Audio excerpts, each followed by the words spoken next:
mga pasahero na hindi magandang pagka nagre-reklamo sila. Dapat may pantay na batas, ano? Pagka tayo nireklamo ng pasahero, suspende tayo.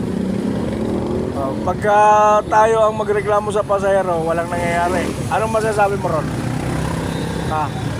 Bigyan mo magandang ideya.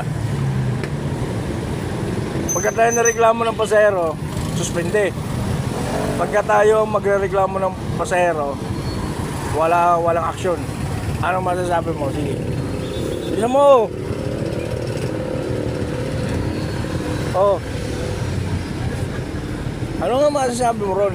Diba tayo, ikaw nireklamo ka ng pasahero, hindi na aksyonan agad. Eh pag ikaw nagreklamo ng pasahero, hindi na aksyonan, ano masasabi mo?